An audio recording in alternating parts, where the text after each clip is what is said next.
It all depends on Tatum. If Tatum can take that leap, they're gonna be dangerous. He took if that Tatum leap. Can take that leap. It's Juice on this track, fam. Hey man, you get down New Orleans, start eating some of that gumbo, some of that fried gator. Look, man, look, you doing this thing down there. You better. It is Tails. Oh, that's the Heat. It is the Miami Heat. That's a shame. That's a shame. You gone. It's gonna be if you play it enough, you're gonna start knowing these songs. Like I'm 17, I had no clue who Phil Collins was. Oh no! Oh my! Literally,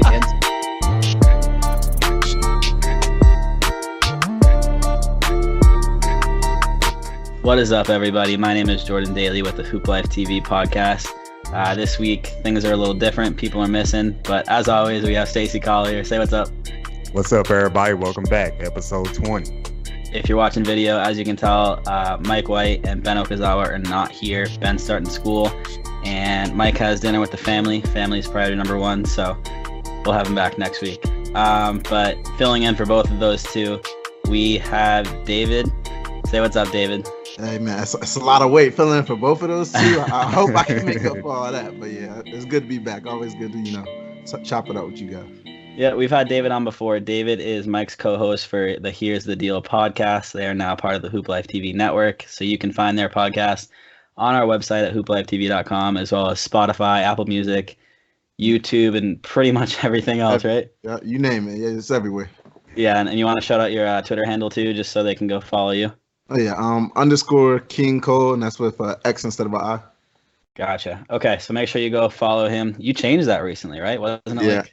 Yeah, I did. Okay, I had to get like a stable name out there. I'm gonna stick with this one. All right, I like it. I like it. But yeah, jumping right into it. The all-time teams tournament is over. I actually just had to go back. For some reason, the audio cut out with the last 10, 11 minutes. So if you were listening to last week's episode, I just uploaded the last 10, 11 minutes of that as a separate thing. So go finish that. I apologize. But spoiler alert, the 17-18 Warriors won it. David, did you listen to that whole tournament at all? Yeah, I listened to a couple episodes. I want to say about two of those episodes. It was definitely entertaining. It was some good, interesting. People was getting mad. People were feeling disrespected. Right, with the coin flip, Stacey. Yeah. We don't need to bring that up. That's a classic episode right there. But what would have been your all-time team if you were, there voting? My all-time team, I would have probably had to go 2001 Lakers. Wow. Okay. Yeah. I feel like that duo just between Kobe and Shaq and just everybody, the role players just knew exactly what they were supposed to do on the team, and just I do believe that's the best duo to ever play together. So we had them going pretty deep. I remember. Yeah, we had them in semifinals. Actually. Okay. Yeah, that makes sense. Yeah. I think they lost to one of the Warriors teams, right? Yeah, by a coin flip. Stacey's just saying that. I was like, don't bring it up. But yeah, let's just get into the episode. We'll leave that into the past. I think exactly where Stacey wants it to be. But kind of starting with the Lakers here. It's a shame Mike's not here because he would have been all in on this. But first we'd have to talk about the DeMarcus Cousins ACL injury. And we'll start there. There was a video of it. He was kind of just going for a layup and screamed. I watched it a couple times. I couldn't really see where the injury kind of pinpoint happened, but I'd like to hear if you guys kind of saw anything more and what your thoughts are on the initial injury. And we'll kind of start with you with that, Stacey. When I read about the injury, I was devastated. I felt bad for DeMarcus Cousins. This was a guy who was trying to prove and redeem himself. Remember, with the Pelicans, he turned down a 2-year, $40 million contract to bet on himself so he can get a larger contract. And then he was injured there. And then he tried to rush back with the Warriors, got injured again in the playoffs, got injured. It was just a domino effect for him. And I don't know if he can bounce back from this or not. I mean, that's 3 major injuries to the leg. And with him getting older and the weight that he's carrying, and how the game is changing, is getting faster.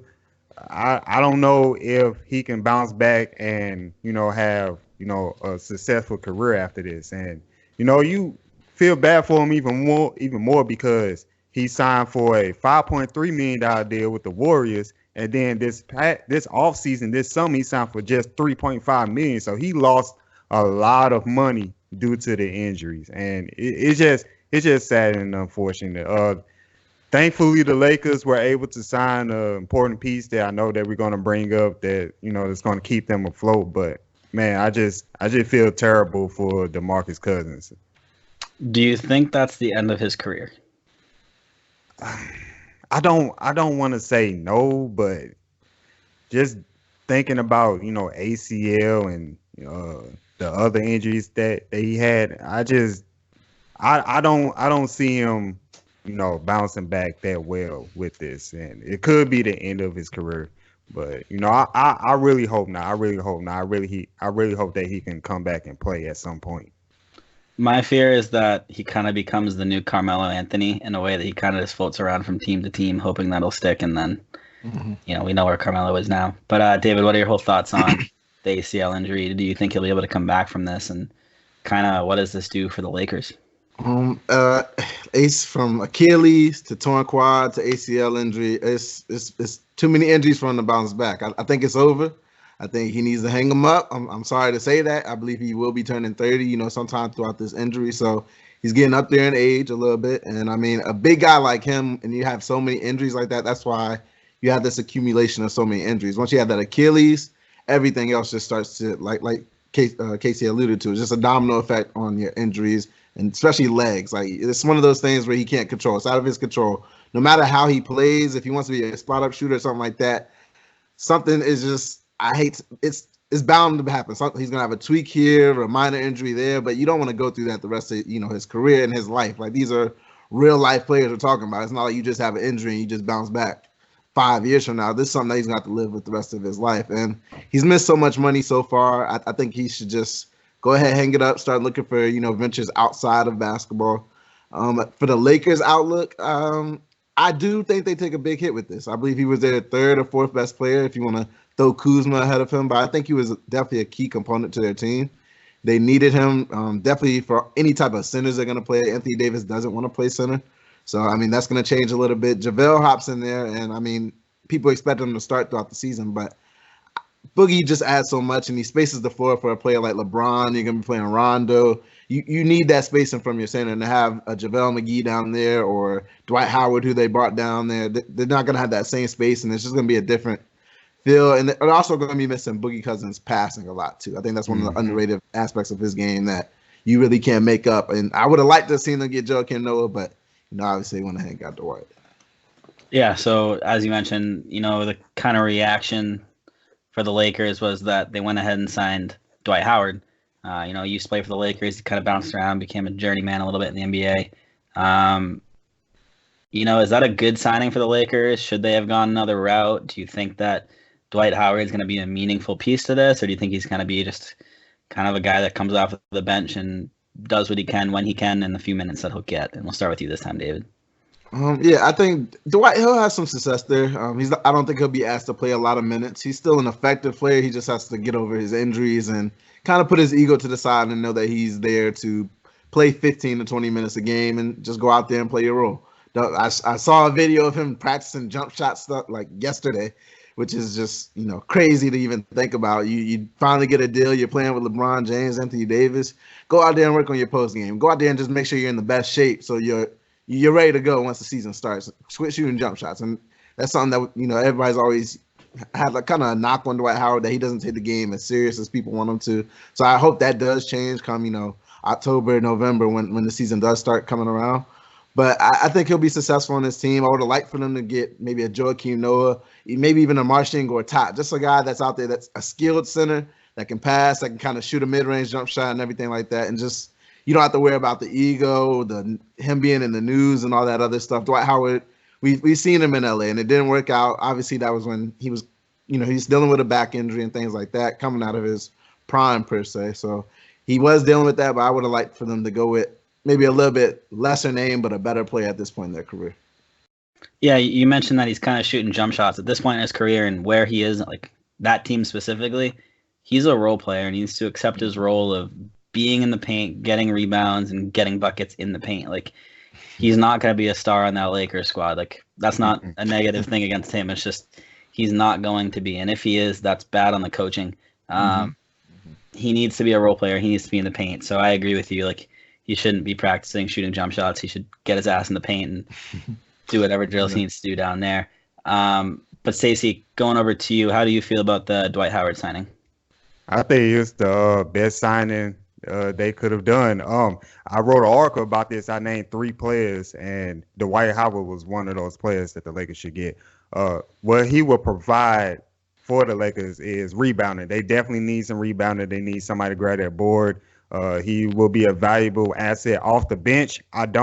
Even though he will compete for a starting center spot, I don't think he's going to get it just because the fit. I don't really see him and Anthony Davis working well as a starting tandem, starting front court, just because Dwight Howard is more of a post player. And in that starting lineup, the Lakers, everybody's going to like play out and in. So I could see that type of role for him. I think he can average like nice 12 and 8 off the bench. What I would like to see him do, play pick and roll. Get up high and go down low. Because you're going to have Rondo dishing you them assists. You're going to have LeBron dishing you them assists. So, it can work. And he's not that far off from DeMarcus Cousins as far as the things that both of them can do. The only thing that DeMarcus Cousins is better, like much more better than Dwight Howard is passing. Like, both of them can get in the post. Both of them can get rebounds. Both of them can score. But I would still choose DeMarcus Cousins when healthy. See David nodding his head. But it's not shooting not that the basketball. Far. It's not that far. Shooting. I wouldn't want either one of them shooting, to be honest. But at least Boogie. I mean, I was trying to say, Boogie is the better player, but I'm saying like it's not that far of a drop from. Boogie coming off the bench to Dwight coming off the bench. It'll be fine. I don't know about Joakim Noah either. I don't know about that one, but he dealt with his injuries too, and he played good for Memphis last year.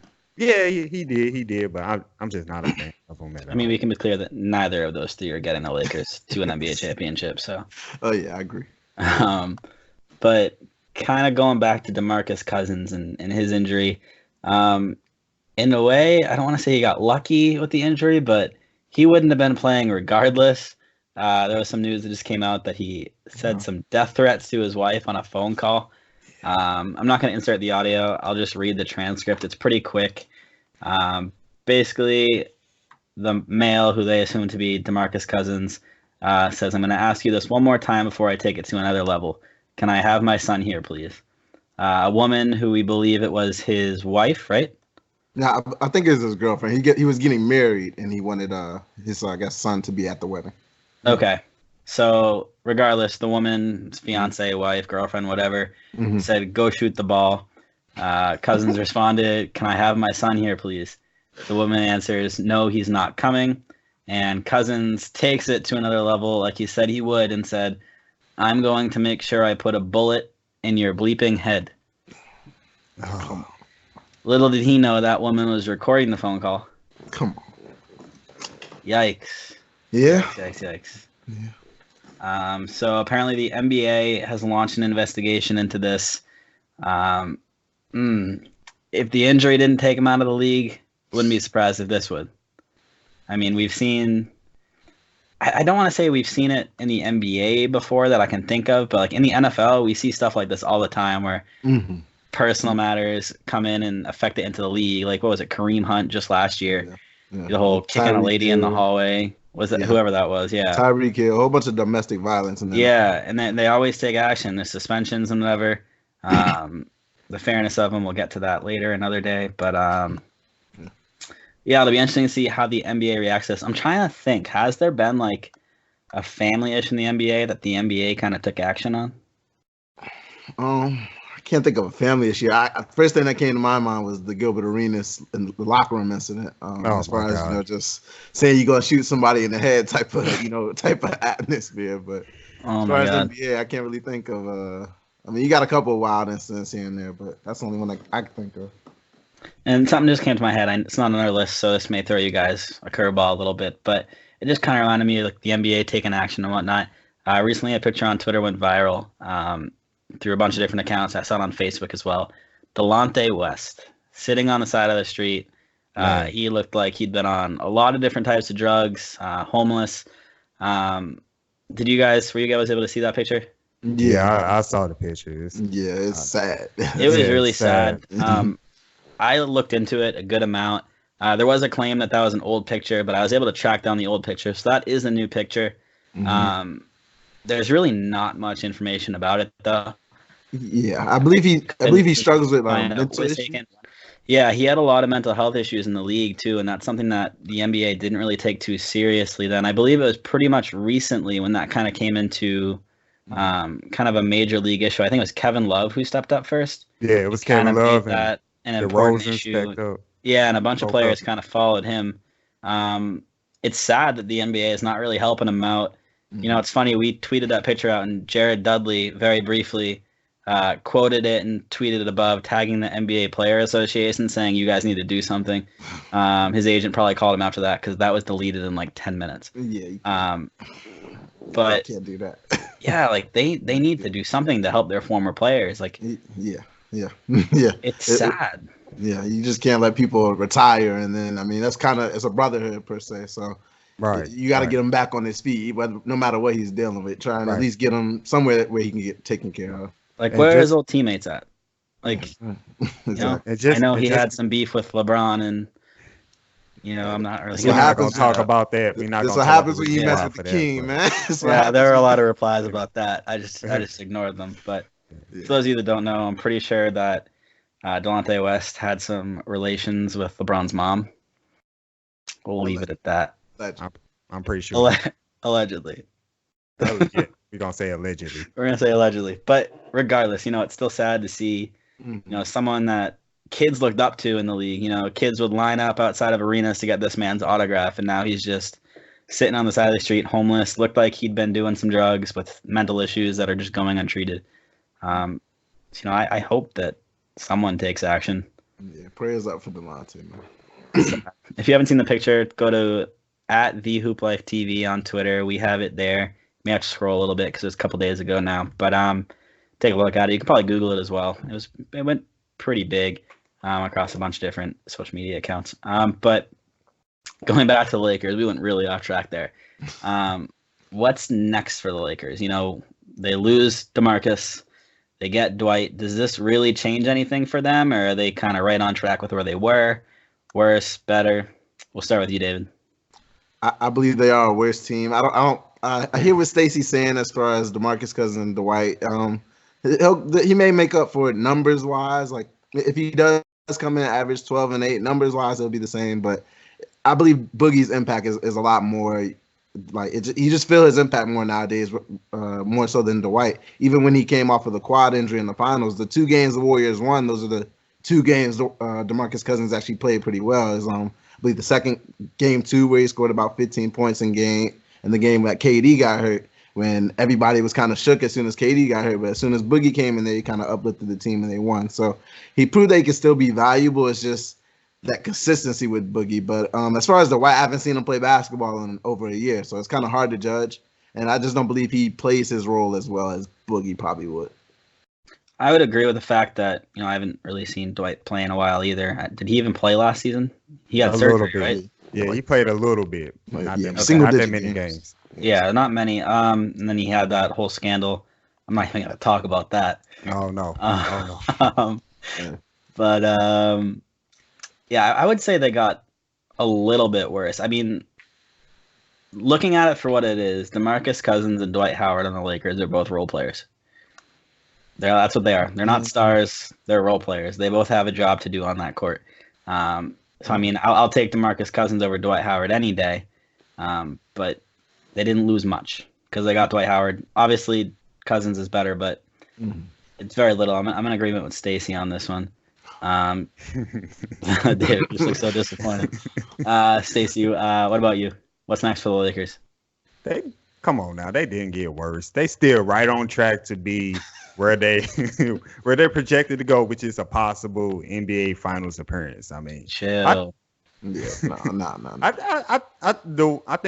think people, vastly want to underrate Dwight and just like it's just fun, quote unquote, to drive on Dwight every now and again. But you gotta look at his career for what he was a very productive, very dominant player, especially in his prime. And I think Dwight this time around, his second stint with the Lakers, is going to be motivated. He's going to be motivated to do better. Like we mentioned earlier, he was in the gym taking jump shots. I'm bet outside of 10, 15 feet. So he's willing to do. It sounds like he's willing to do whatever it takes to fit in on his team and help contribute so they can capture a title. So I don't think their stock or anything drops just because they traded out Boogie for Dwight. I think they're still on the same page.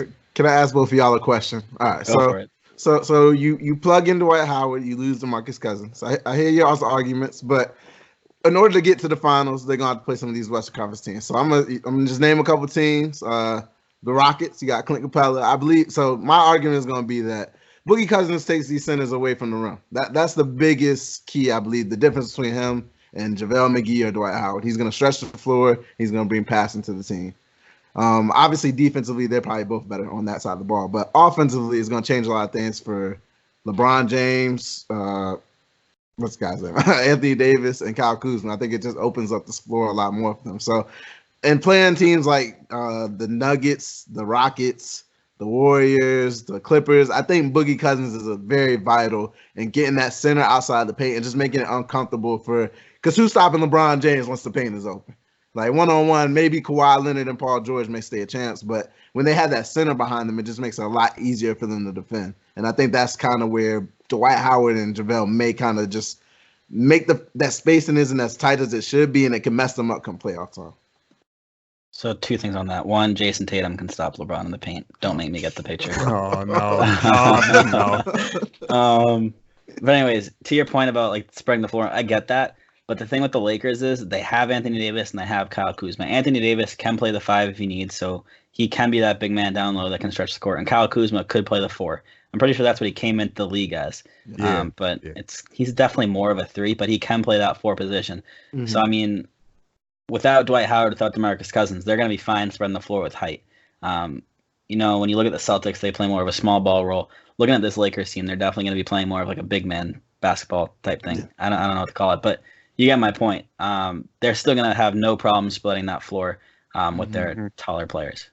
Yeah, and they have multiple players that can play multiple positions. So, like, that's going to be their advantage going in the season and in the playoffs. Like LeBron, we all know him as a small forward, as a wing, but he's going to play point guard this year. Kuzma could play the 3 or the 4. Anthony Davis could go 4 or 5. So, like, they have a lot of movable parts on their team. Okay, I hear that, but I think it's too many moving parts. They got a new coach and everything, so I think it's going to be – I don't see them going to the finals just on record. I don't either. I'm with you. I don't see it either. LeBron doesn't know how to share. Yeah. Oh, wait a minute now. That is right. Stacey is our resident LeBron fan. Oh, really? Yes. I think the term's Bron sexual, right? No, I'm not going that deep. It's not that deep. It's not that deep, but yeah, I'm a LeBron fan, yes. All right. So you think they're going to the finals? It's still, for me, it's still tough to say right now. Like, that is the one question I do have about the Lakers team. Is like, is Frank Vogel going to, coach them up right? Or are they going to buy into what he's doing? Or are they going to be looking to Jason Kidd as the next head coach? That's the one question I got about them. And then the other question is, of course, injury. Can all of them stay healthy at the right moment? Can all of them go to the playoffs at the same time without little knick-knack injuries here and there? Mm-hmm. Yeah, I mean, I would agree. I think it's way too early to kind of tell where anyone's going to fall. I mean, there have been so many changes this offseason. This has probably been the wildest offseason I can remember, just in terms of people moving around. I think I saw a stat that it was like 40% of NBA rosters moved around this offseason. I think it was 40%, which is just wild. That's almost half the league. Right. Stars, too. Yeah, they're like big-name guys. But, I mean, in the Battle of the West, obviously you have the top 2 projected teams being the Lakers and the Clippers. If it's coming down to those teams, we got a Rockets fan. Yeah, so. We'll Harden going to be in there, man. But if Harden and Russ getting it's between the Clippers and the Lakers, I'm taking the Clippers all day. Not only because of the players, but because of the coaching. You got to remember that the Clippers just picked up Ty Lue as an assistant coach. That is huge for an assistant coach. And especially when you're going to go against LeBron James, most likely in the playoffs at some point, Ty Lue is going to know everything about LeBron James. How many years did he coach him? 4 like years. 3 or 4. Yeah. He's going to know everything LeBron's going to do. So I think that's going to come into a huge advantage for the Clippers. So, putting skill aside, they're just going to get out coached. Mm-hmm. Yeah, important, especially in the playoffs. Definitely. Yeah. Definitely. And continuity. Like I said, a lot of moving parts just with the Lakers. Everybody's changed except for you got LeBron, Rondo, Kyle Kuzma. But besides that, most of the roster has changed. So that's a whole new team. Yeah. I say that's a whole new team. The Clippers, you're bringing in stars, but we know Paul George and Kawhi, they kind of play with anybody. Like they're not all right. I agree with that. They're relatively. Kawhi is humble. Paul George is relatively a humble person. Yeah. I can't think of any time he's got ousted in the media for doing something stupid. I mean, everyone pretty much loves Paul George for the way he kind of came back from his knee injury in the Olympic team. Right. Which we'll definitely talk about the Olympics in a little bit. But moving on from the Lakers, we're going to go into the rookie polls. So every year, the NBA does like a survey and a poll of all the rookies, just kind of ask them different questions. They ask them a good amount. We're only going to go through a couple of the ones that we found interesting. They basically asked, like, who's the most athletic player? That was obviously Zion, so we're not really even going to talk about that. It's just kind of things that no one really cares about. So we took the biggest things, and we'll kind of go from there. We're going to start off with the first part of the rookie poll, being who is going to be the 2019-2020 Rookie of the Year. So the 3 places, they ranked them first, second, third. First place, receiving 35% of the vote, was Zion Williamson. Initial reactions on that, for me personally, I was kind of surprised how low it was. I thought it would have been much higher. But initial reactions on just the number 1 selection. We'll start with you, Stacey. Of course, I'm not surprised that everybody's going to pick Zion. But me personally, I don't think it's going to be Zion. I don't think he's going to be Rookie of the Year. It's still a couple questions on his game that I have before I can place him as like the best rookie or, where he's going to be in the NBA. I still got questions about his dribbling ability and his jump shots. And I think teams, what they're going to do, they're going to call the paint on him, take away his driving lanes, and dare him to shoot. And we'll see how long it takes for him to adjust that. I got my own pick for Rookie of the Year, which is actually the number 2 guy on this list, Ja Morant. I think Ja Morant's going to be Rookie of the Year. And Ja Morant received 27%, which isn't that big of a difference when you look at it in comparison. But David, what are your thoughts on Zion kind of only being at 35%? That was really a surprise to me.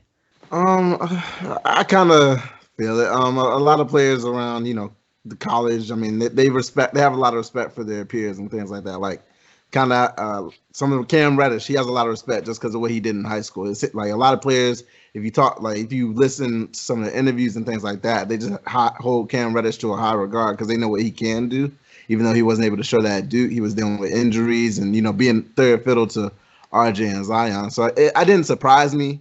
I mean, as long as he's number 1, that would have surprised me if maybe Ja Morant was number 1 or something. But I have to agree with them right now. I do have a lot of questions about Zion, and I do believe he may not be the best player career-wise, but for the first season, they're going to force him the ball. He's going to get his numbers. It's just how efficient is he going to do what he does, and can he be a playmaker and a shooter? Those are going to be, I guess, the biggest questions. And what position do you play him at?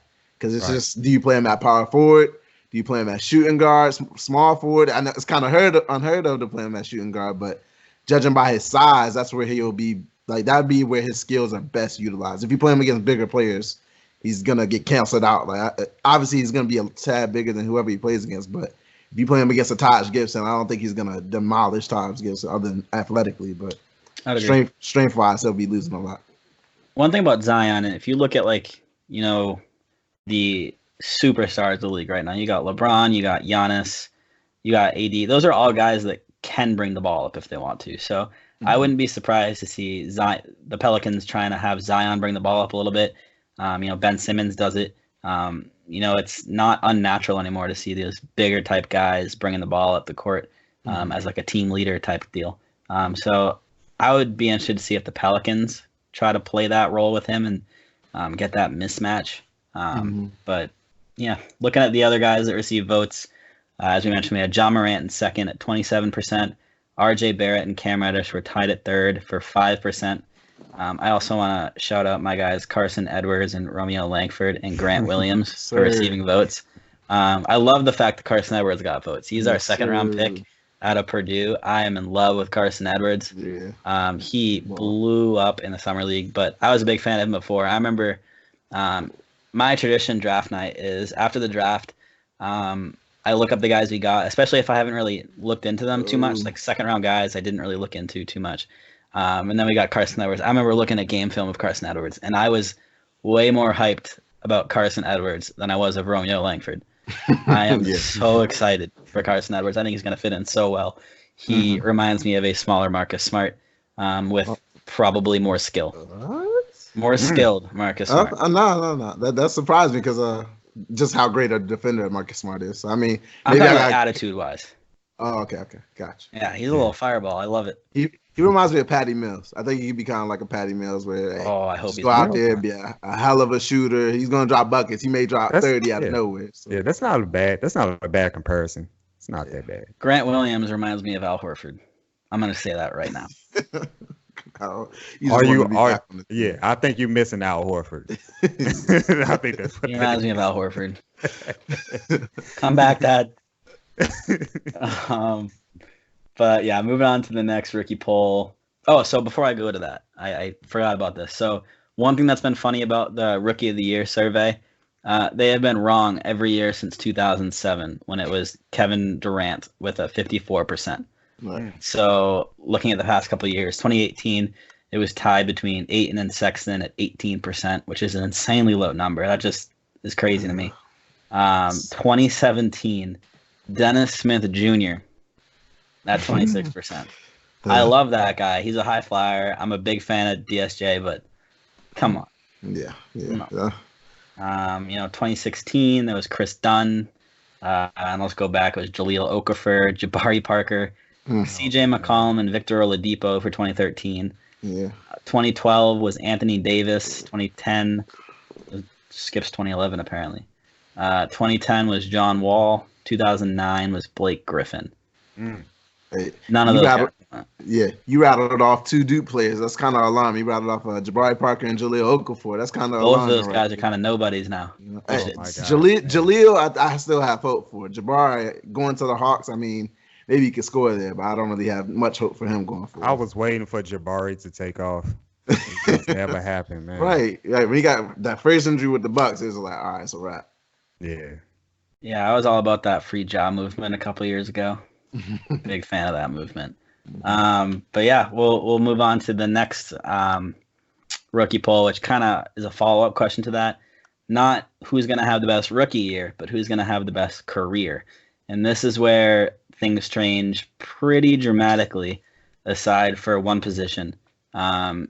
So receiving the first vote at 19% was Cam Reddish. I'm all about this. Going to this draft, I was so high on Cam Reddish. I found out about Cam Reddish like 3 years ago playing 2K when I imported the draft classes. And he was a little fireball from three, and I loved it. Then I started looking into him and obviously started playing college, and I was a big fan of Cam Reddish. And you mentioned that too, David. You're pretty high on Cam Reddish, so you want to talk about him for a little bit? Yeah. I think he has a high ceiling.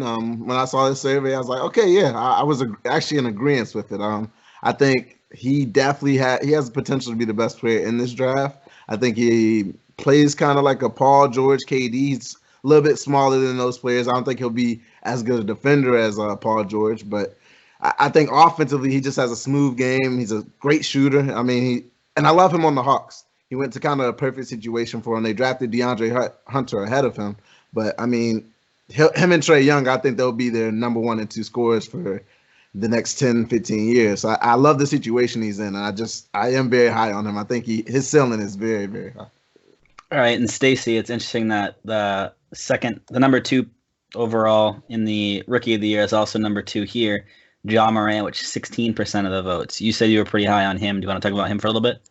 Yeah, Ja Morant, he's a combo guard. He can score and he can dish out them assists. At his last year at Murray State, he averaged a double-double. He averaged north of 20 points, above 20 points and 10 assists, and he showed out in the 2 games in the NCAA tournament. I think the reason why I'm high on him because he's going to have more opportunities to do something with the basketball. I mean, he's going to be the starting point guard for the Memphis Grizzlies. They're going to put the ball in his hands, and he's going to have a chance to showcase what he can do more than the other rookies in his class. So, I'm excited to see what he can do for Memphis.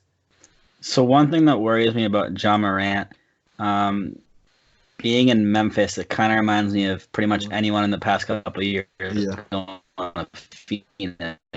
They kind of just get forgot about because they're on a crap team. So regardless of how great they're playing and how great of a player they are, like look at Devin Booker, for example. He is forgotten about and so underappreciated, so undervalued, literally everywhere across the league. And it's such a shame.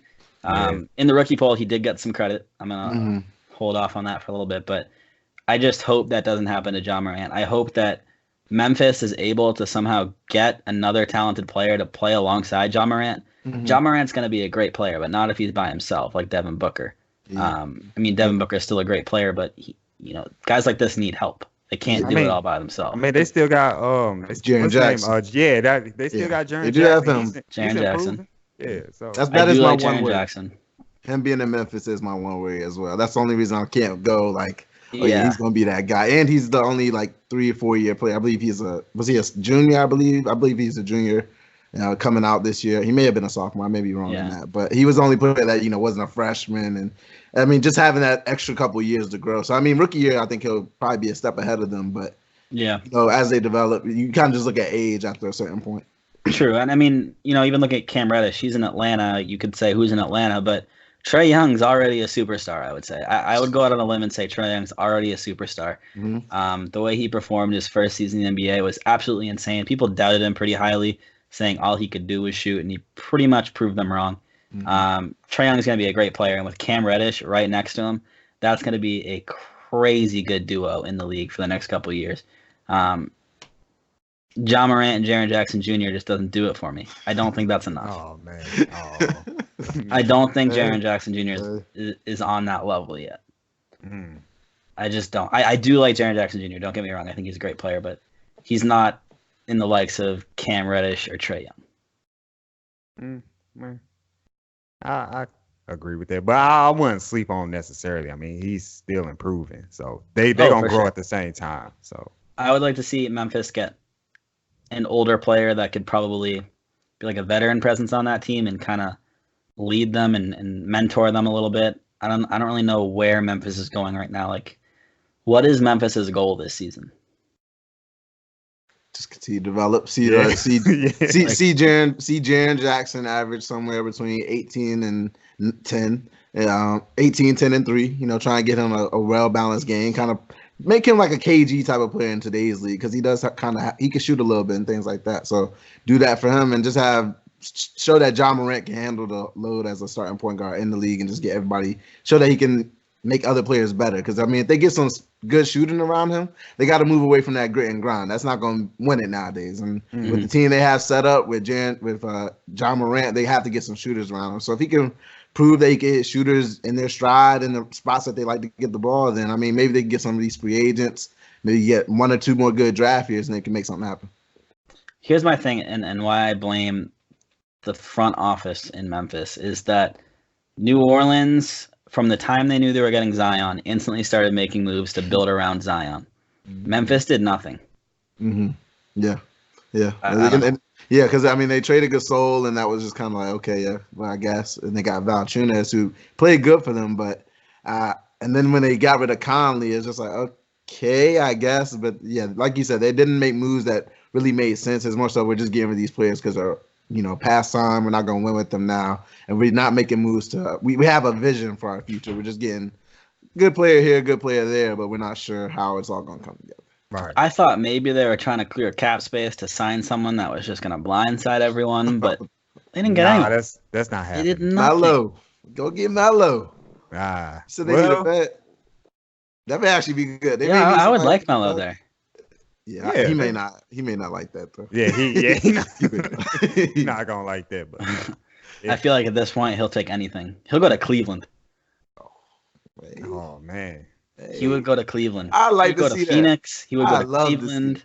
Cleveland, He would Kevin go Porter anywhere. Jr., Darius Garland, Colin Sexton. I love they got straight scores out there. Oh, I love it. I love I'd it. rather go to Phoenix. Yeah.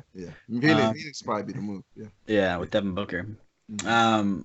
Looking at the third, we had DeAndre Hunter, also out of Atlanta.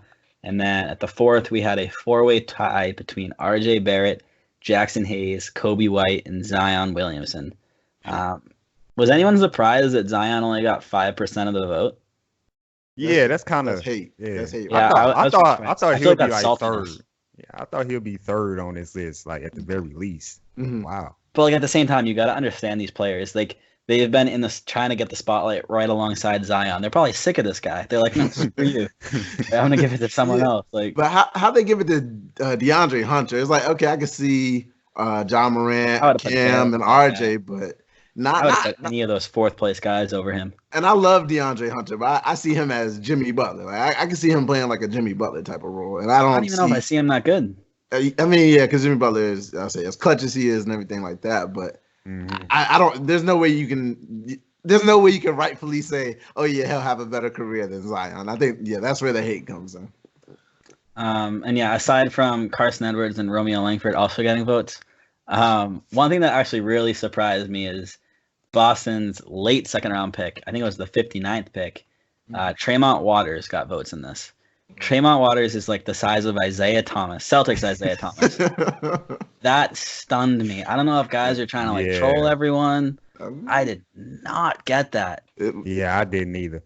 I want to know voted he's for not him. even gonna have that many opportunities coming He's up. going to be in Maine all year, the Maine Red Claws. I mean, wasn't IT pick like late second round as well? He So, was I mean, the 60th pick. He was Mr. Irrelevant. They may be on to something, man. They had him already. So Brad Stevens makes magic out of nothing. So I wouldn't be I surprised. would agree with that. But I Yeah, don't think but- Tremont Waters is going to touch the floor. Yeah, but when you start off with Maine in your career, Uh, I don't know they high on you right now. So oh, yeah. You want to know who played in Maine for a little bit? The one and only Anthony Bennett. hey, yeah, superstar. Hey, he's the third superstar on the number one Rockets this year. Yeah, Rozier played in the Maine Red Claws for a while after we drafted him too. He didn't get on the NBA floor right away, which was surprising, saying the Celtics were not good at that time. Mm-hmm. That was when we had like Jared Sullinger, Evan Turner, Avery Bradley. Those were a rough couple of years. Yeah, I remember those years. Yeah. Hey, I loved Avery Bradley on those teams, though. When we thought James Young was going to be the next big thing. Ooh. Oh wow, Kentucky. But looking at the history of that, last year in 2019, or no, this is 2019. 2018, Wendell Carter Jr. won the majority with 13%. Another Duke player. He's currently in Chicago. Looking back on that, how you guys feeling about that one? Wendell Carter Jr. Yeah. It was only 13% majority, which is crazy. You gotta give it time, but I mean, it gotta be Luka, it gotta be Trae Young. I would say Luka or Trae for sure. Yeah, Luka, Trae, or even DeAndre Ayton, who he did have a very good rookie year. Yeah, Let's not forget that. But he just need more touches. Yeah. So bombing back to 2017, it was a tie at 18% between the GOAT Jason Tatum and Lonzo Ball. This has to stop.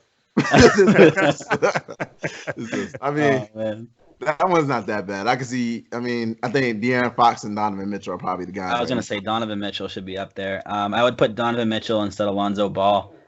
Non-bias, I think Tatum should be there. I agree that De'Aaron Fox should be up there, but I would say Tatum and Mitchell. Part of me may even put Mitchell above Tatum, but probably. Yeah, I mean, he's probably the now best. say that. Yeah, because I mean, he's the only one that's the number one option though, so it's kind of hard to really judge. Yeah, it's interesting. The year before that, in 2016, it was Brandon Ingram. That is a surprise to me, saying that was Ben Simmons' year, because Ben Simmons was not Rookie of the Year in 2017, because he was not a rookie. Oh yeah. I mean, Brandon, people, the KD hype coming out. I think that's he just was too skinny. He didn't bulk up. Yeah, that was the thing. That was always the thing with him. If he can bulk up, he'd be unstoppable. He's still a twig. Yeah, I mean, I don't think it's ever gonna change. No. I mean, KD did fine. You know, Maybe he'll do fine too. He's different. I mean, yeah, I think Brandon KD's a unicorn. Yeah, he is a unicorn. Yeah. I think Ingram, he can make a couple All-Star games. I don't want to give up on Ingram. Yeah, I was just saying about He has a new opportunity now. Mm-hmm. I was just saying about the whole skinniness side. So Fair. He could find a way. The years previous was Jahlil Okafor, Jabari Parker. This one's funny. 2013, Victor Oladipo and Kelly Olynyk the Clinic. Kelly Olynyk. Kelly Olynyk. Hey, he's balling right now. He's getting paid in Miami. He's the king of overpaid. Yeah. My goodness. Yeah, he got a big contract. Man. But prior years was Anthony Davis, John Wall, Blake, Kevin Durant. It's funny that like all these are pretty low, but then you look at 2014, Jabari Parker had 46%, and then Kevin Durant had 56%. All the other ones are like relatively low. I guess the draft class wasn't that deep at that time. I don't know. I remember Jabari Parker going into the draft. He was supposed to be like outstanding. Mm-hmm. Yeah, I don't know what happened to him. Opportunity, I think, because he got drafted by the Pelicans, right? If I'm not mistaken. By the Bucks. Oh no, he got drafted by Philly.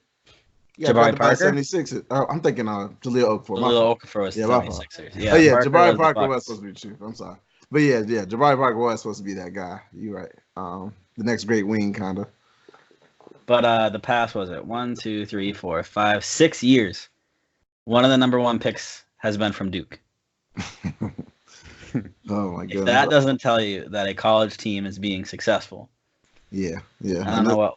Maybe a little too detrimental to these players, though. I mean, the last Duke player that was really like that was Kyrie, and Ingram's kind of there, but yeah. Kyrie ain't like that. Here we go. Here we go. He got a ring, man. He got a ring, man. The hurt. All right. Kemba's better than Kyrie. But the next thing coming up is what rookie was the biggest steal at where he was selected in the draft? Looking at this before I even read it, I thought the number one selection was going to be pretty obvious, and it was Ball coming in the most amount at 19%. He was drafted with the 44th pick to Denver. He fell out of the first round. That was crazy. I remember watching this draft, and it was just pick after pick. I was like, he has to be next. He has to be next. And then it goes into the second round, and it was just mind-blowing that he kept falling. And my question was this: there must have been something on the medical evaluations that popped up.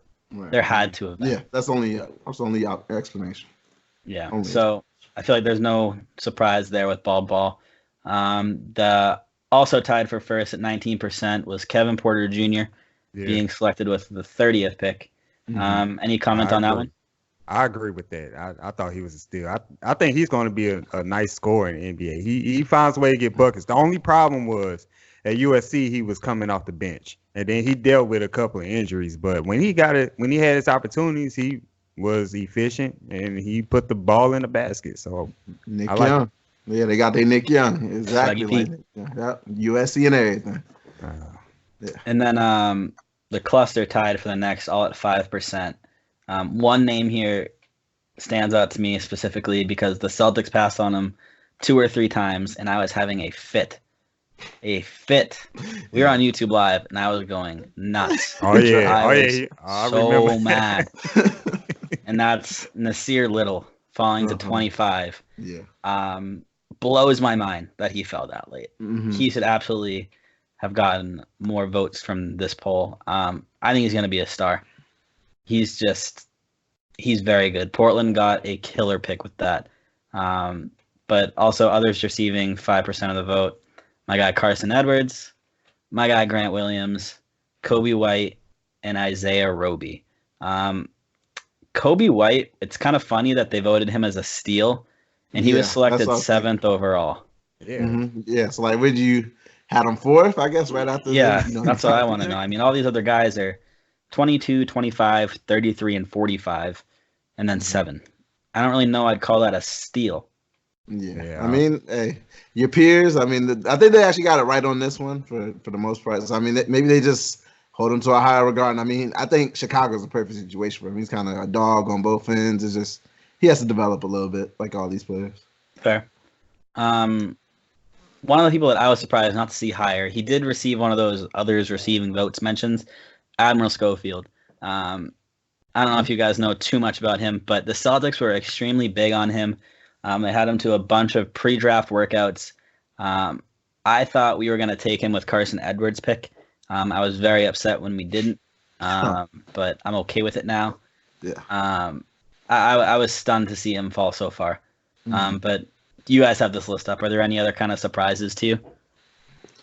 People that dropped, people that got picked too high, but I'm not sure about steals.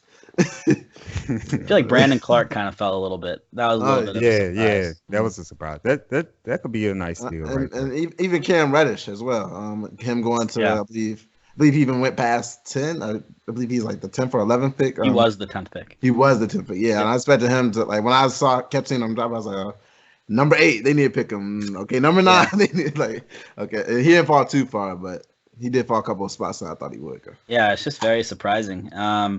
Looking back into history, 2018, the biggest steal was, I'm going to butcher this name, Keita Bates Diop, receiving 13% of the votes.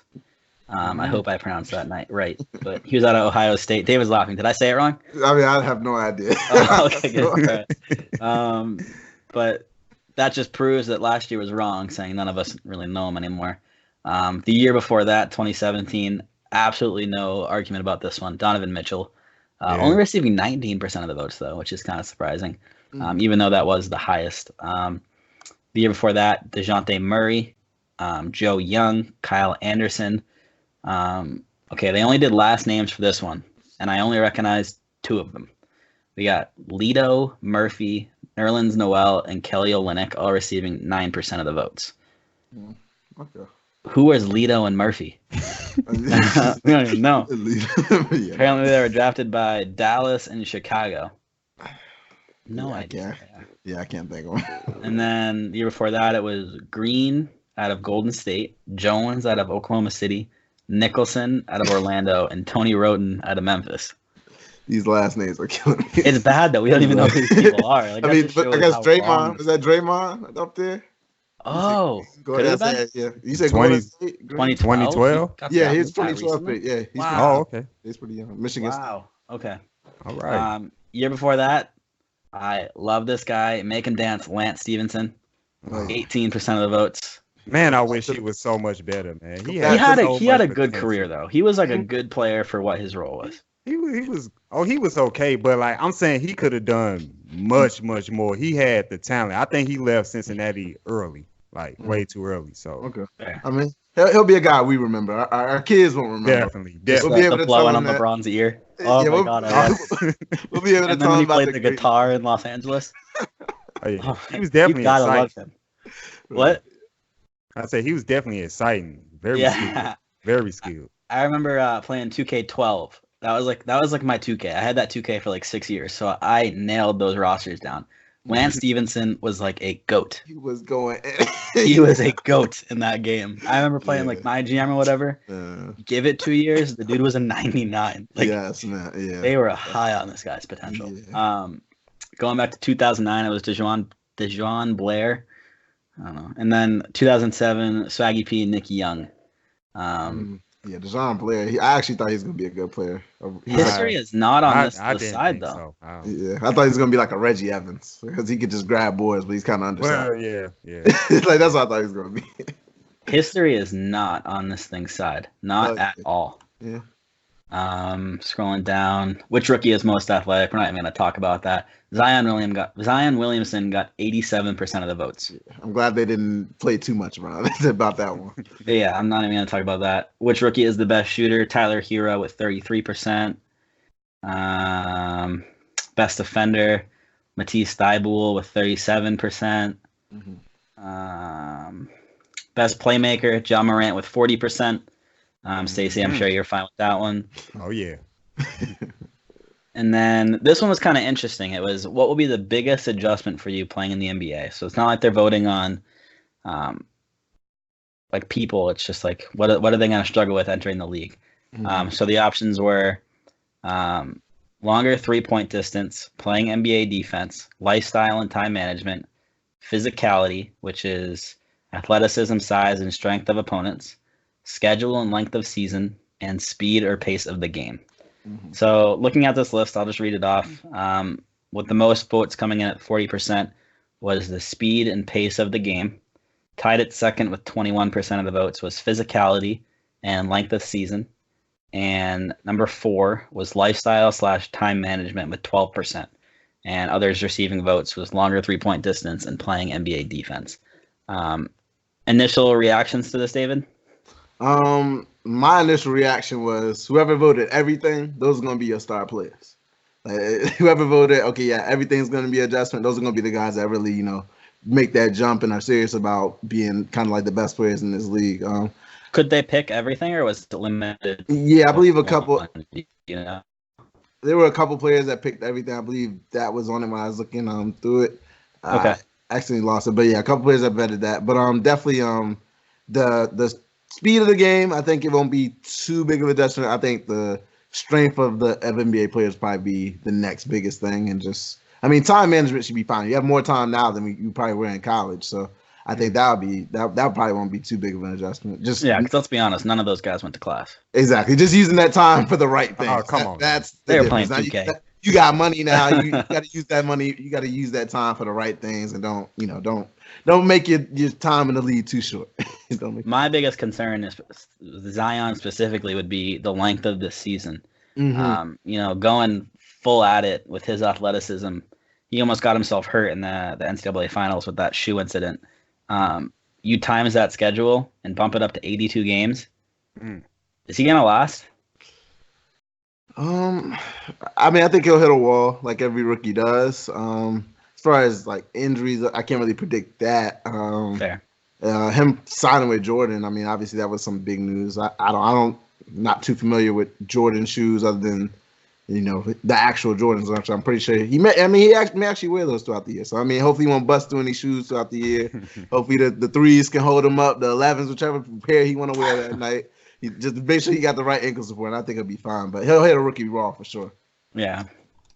And then the other interesting poll, which I think is the last one we're going to talk about, is who is your favorite player in the league? This one was kind of comical. There was a little comedy in this one, but we'll go through. Number 1 should be no surprise. It was LeBron James with 38%. Second was Kevin Durant with 20%.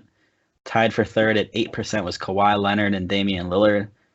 Coming in at number 5 with much love, 5%, Devin Booker and James Harden.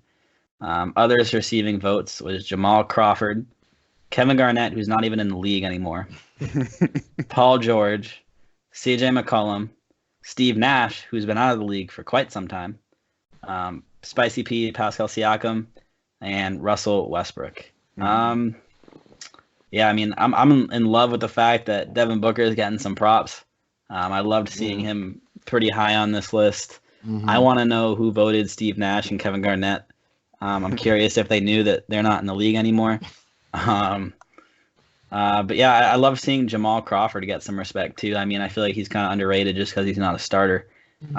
But Stacey, what are your initial thoughts of this? Well, first of all, they got it right with LeBron James being their favorite player. They got it right. They got it right. Good job by the players. So, looking at the top 5, I have no arguments against the top 5. I think that's pretty solid. And then these are the faces, the most recognizable faces in the NBA. There are some star players in the NBA that could be on this list, but their face is just not everywhere. Like Anthony Davis is pretty good. We know that, but his face is not posted everywhere like the other players. So, I like this list. It's pretty good. What about you, David? Judging by looking at this list, the players like buckets. They like to see buckets, man. Devin Booker's on the list, so that definitely proves something. It's surprising because he's such kind of like their peers almost. I believe he's on like 21 or maybe 22 he's at this time. insanely young. Yeah, he's 22. Exactly. So he's like about their age almost. So that's surprising to see. But they did get it wrong having LeBron up there. They should have had Kawhi up there, number 1. That should definitely be their favorite player in the league. Go out there, do your business, build your own brand. and win a ring with whatever team you on. Don't make all the excuses that LeBron makes. And I mean, looking at the past couple of polls, I mean, LeBron did ever since he won that finals against the Warriors and had that comeback. He kind of reclaimed his throne as, you know, being everybody's favorite player. So I mean, I think it's one of those things that teeters year to year, and KD kind of lost some of the players' respect, you know, going to Golden State and all that. But James Harden needs some more votes. My boy needs some more votes. I do. Yeah, that's my one gripe. He need to be in that top 3 somewhere, top 3 or 4. Yeah, it's crazy. In the 10-year history of this question, only 3 players have been the top vote getter. LeBron James since 2017, Kevin Durant from 2016 to 2014, Kobe Bryant 2013, LeBron James 2012, Kobe Bryant 2007 and 2010.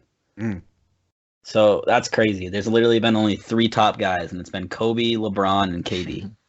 Yeah, that's been the last 2 decades. The 3 best players the last 2 decades. So, I mean, it makes sense. All of them got rings. Mm-hmm. I'm gonna channel my inner Mike here. 2 of the 3 have been Lakers. Oh my god! We know he would have said that. I gotta say. Yeah. That was perfect. Hey, the Lakers still, you know, they probably are the most popular NBA franchise. So yeah, 17 rings. But I know the Celtics most winnings franchise, but I haven't ran into many people who say the Celtics are my favorite team. The last 2 or 3 decades, I've been lacking a little bit. Oh, just wait. Just wait. Kemba, we got Tatum, Kim. we got Brown, we got Smart, we got Carson Edwards. I like the team. I like it.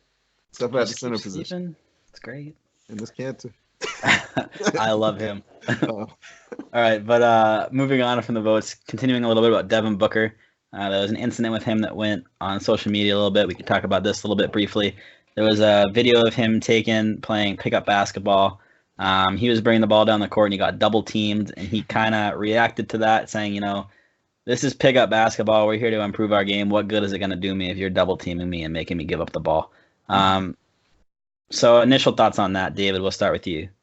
My initial thoughts were, hey, Devin Booker, you gotta get better. That's kind of what the player, some of the players around the league were saying. Gilbert Arenas chimed in. He said, it's kind of disrespectful if they are, you know, single coverage and you out pickup, because they think they could guard you. They think, okay, we're not worried about him, you know, just scoring all 16 out of 16 or something like that, you know, just going off and taking over the game. So, I mean, it's one of those things where you use it to you better yourself by looking at those double teams during the offseason. He says he looks at it all season. Why not take that time to advance your game? And I don't think you breaking code by double team. Obviously, the way they did it was kind of outlandish. I believe he just had the ball on the wing and they just kind of ran after him. That's just like a little much. Let me at least put it on the floor first and then bring the double team. Like, I can't even hold the ball, y'all double team. So that was a little much, but I don't think it's against any type of, you know, code. You know, whenever I'm going to pick up, if somebody's going off, they posting up somebody and they just kind of unstoppable, we're going to send a double team at some point and try and get the ball out of his hands. Like, it's just going to happen. So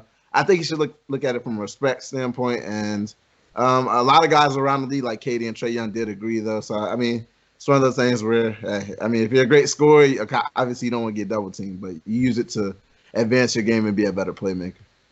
I can see it from both sides. I get the side you're saying, whereas he needs to be able to get around those double teams. But at the same time, you know, it's not like it's just pickup for fun. He's playing pickup to try and work on his game and get better at some certain aspects of his game. Maybe he's trying to work on his ball handling or his ISO game. You can't really do that if he's being doubled into a corner and forced to pass. Maybe he's trying to work specifically on a part of his game. Maybe we didn't see the whole story of that video where they knew going into it that he was trying to work on something. So I don't know. Stacey, do you have any thoughts on the whole Devin Booker double team issue?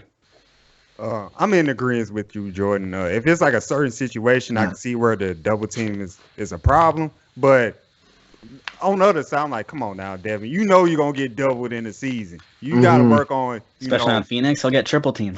Exactly.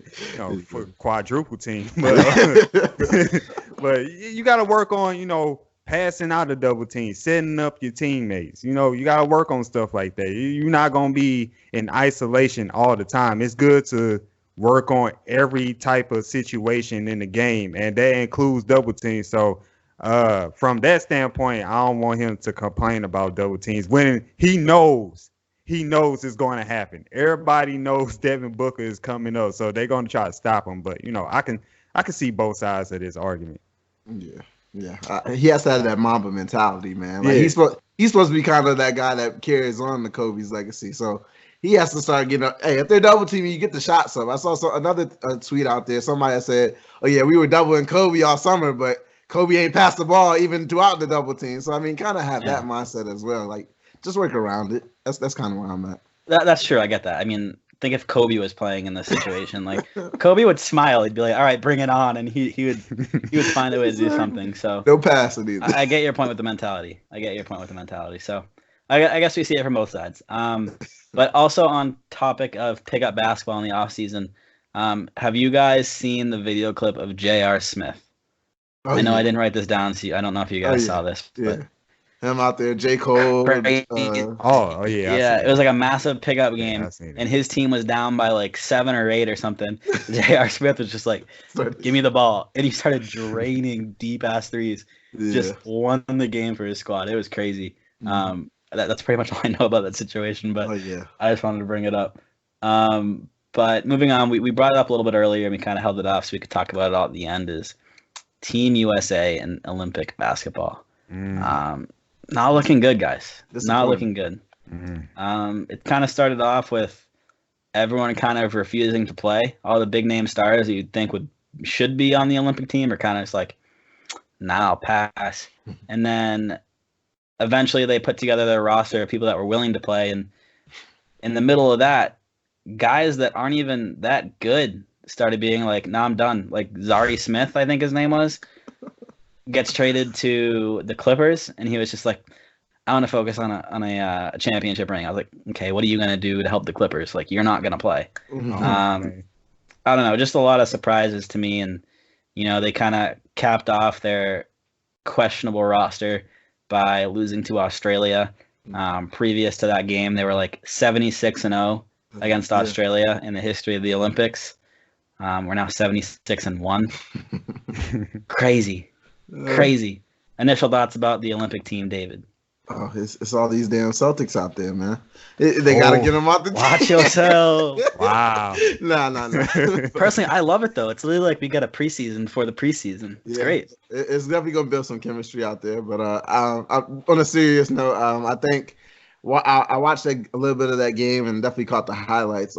They kind of got killed by Andrew Bogut and Patty Mills. I don't know how that happens. I mean, Patty Mills is somewhat understandable, but Andrew Bogut should not be out there. I believe like he only missed like one shot. He was just killing them on easy dribble handoffs with Patty Mills, and they just don't guard Bogut. And he shoots like a little floater through the lane, which is they need a big man. That's what they should have prioritized. Mitch and PJ Tucker kind of messed up. Funny thing is, Bogut retired, didn't he? Didn't he retire from the NBA? I'm not sure if he retired. I know he came back. I thought he came back to the Warriors and then retired.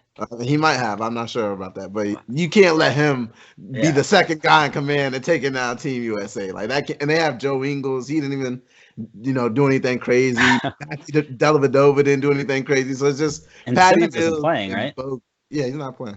Yeah. It was just those guys, and somehow they let them.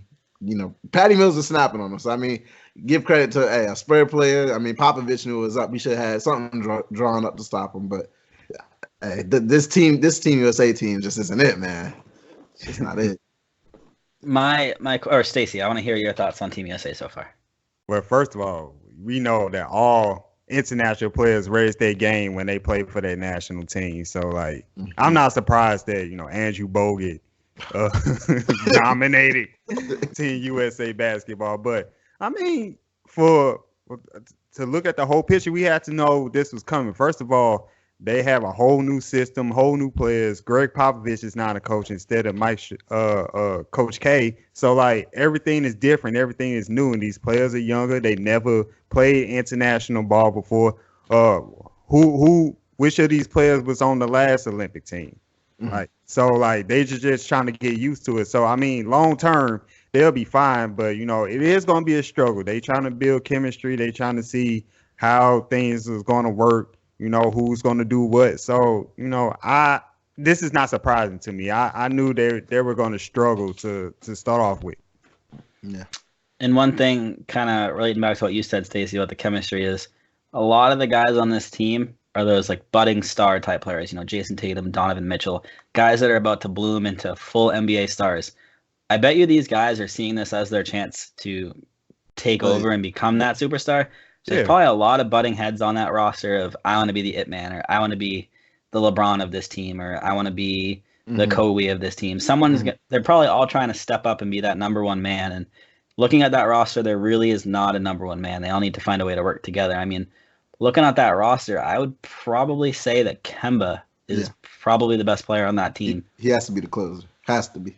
I would put Kemba at 1 and probably Mitchell and Tatum at 2. Mm-hmm.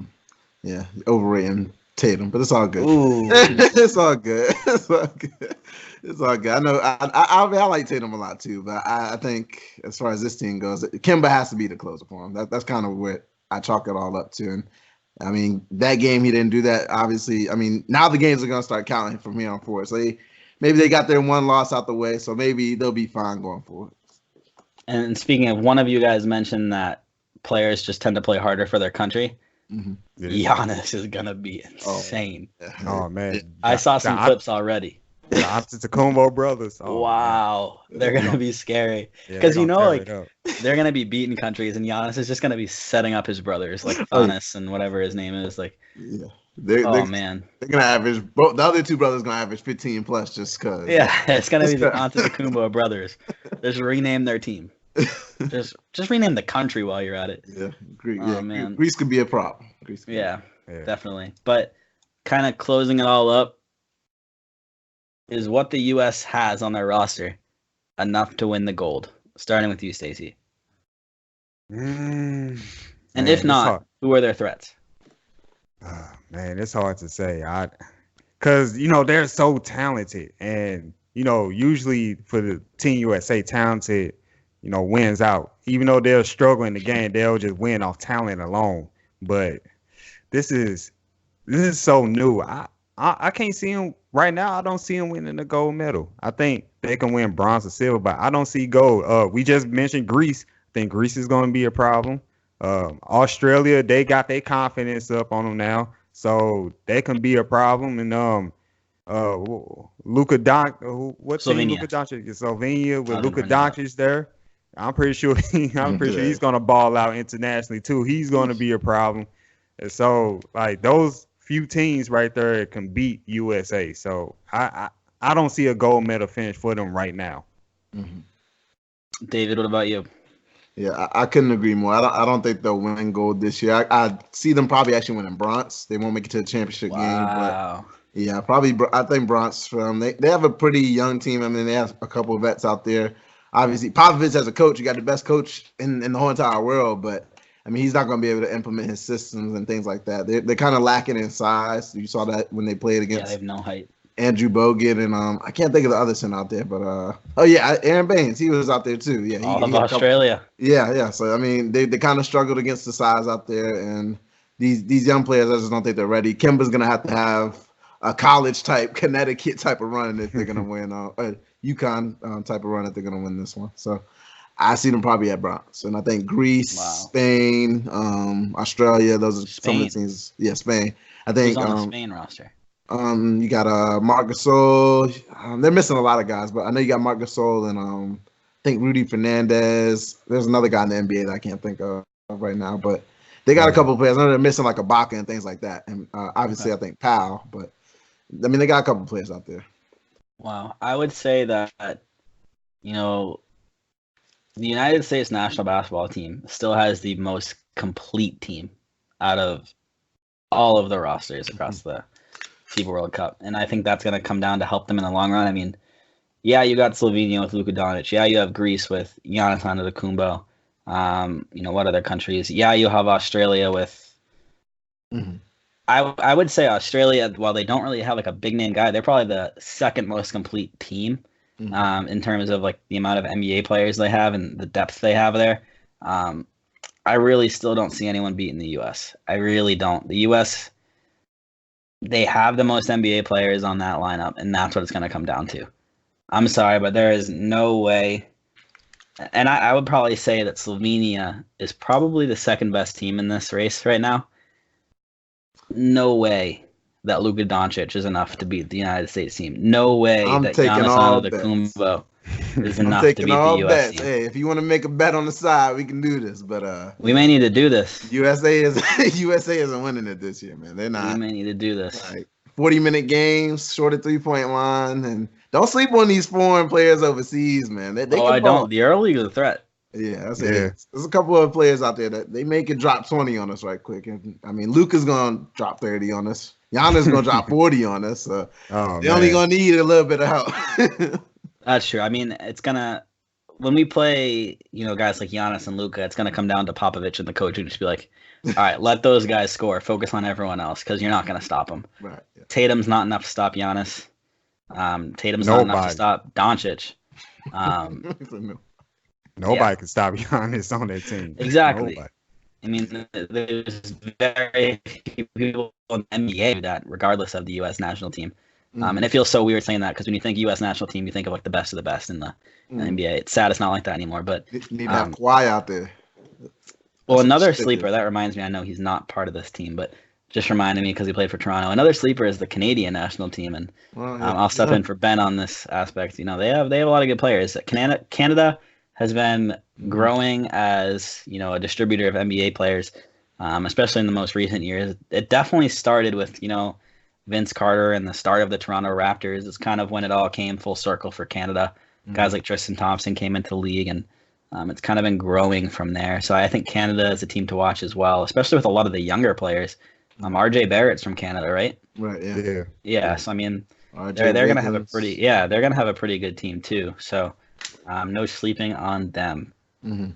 But that is it for this episode. We went a little bit over. I didn't expect the player polls to take that long. But before we end, I just want to thank our sponsor, SeatGeek. You can use promo code JORDANDALY when you go to buy any ticket. It has to be your first purchase. So you can just make a new account. It'll get you $20 off. Get you to an NBA game, which is great. I'm using that to go to like all my Celtics Oh, games. yeah. I gotta use that. I gotta Saves use me that. a bunch of money. So You I said, highly you recommend said that. Jordan Daly? My name, JORDANDALY. Oh yeah, I'm definitely on using that one. SeatGeek. Yep, just make a new account. You can use that. I've probably made like 50 new accounts already. I have so many emails just to use that account, but no one needs to know that.